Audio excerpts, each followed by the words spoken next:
Let's go to John, who's on the line in Great Falls, Montana. John, you're on the Ken Coleman Show. Hi, Ken. Thanks for taking my call. Happy to, man. How can I help? I'm actually calling for my brother-in-law. So he's currently working. He's quite a bit of an introvert. The big thing is that he's got a huge interview. So he's an airline pilot. He loves doing what he does, but he's got the interview with the company that he ultimately wants to be with. And I was just looking for some tips that you had for killing the interview. I know one thing that you've said is, like, at the end of the interview, people ask if they have any questions.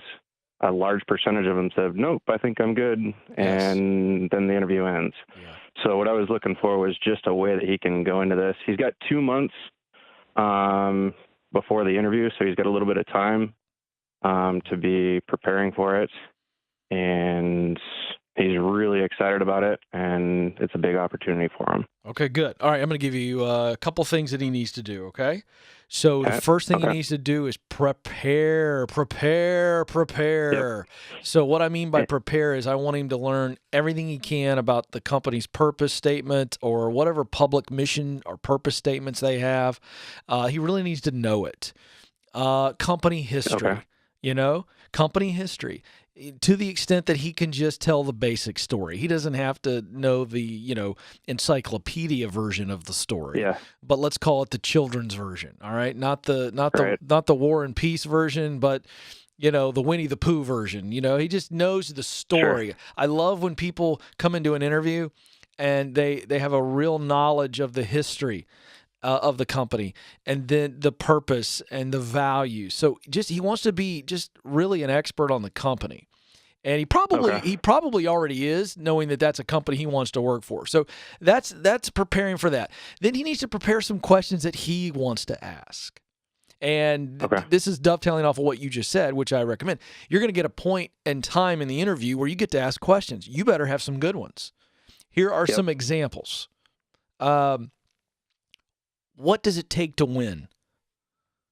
And that's what I told him was what would it take to succeed with this company was one that I had told him. Absolutely. But who are the rock star pilots and why have they become rock stars? It's a really heady, thoughtful question. Because what you're saying is you're not saying what's my job description. You're saying what does it take? What are you looking for? What are the attributes of someone who wins in this role? I want to be, and essentially what you're saying is I want to be that guy. I want to know the list, and I'm going to be it. But you're not saying it that way. So what does it take to win? What does it take to say who succeeds? What's the company culture like? Can you describe to me, how would you describe the company culture? That's a great question to ask leadership. It's thoughtful. Again, it's not just aimed at impressing, but it allows them to go, oh, this is a person who wants to fit in. Sure. What's a growth plan? Is there opportunity for growth here? What's it look like? What do you have to do to grow here?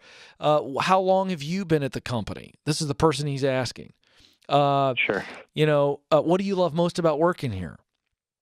These are the type of questions that show forethought and some depth.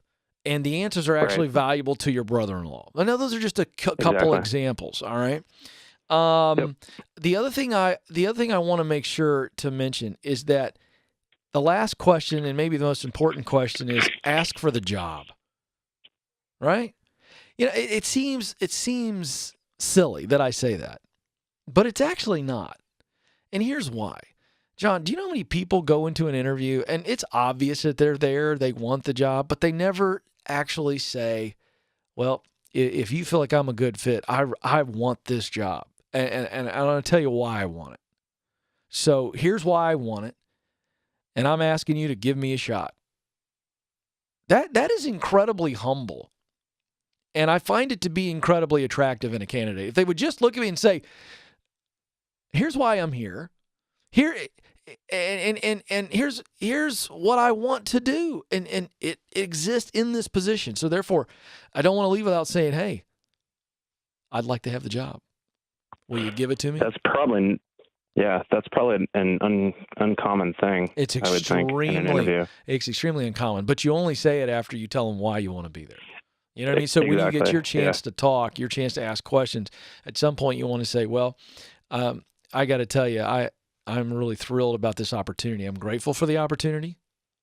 Sure. And I want it because of this. This is why I want it.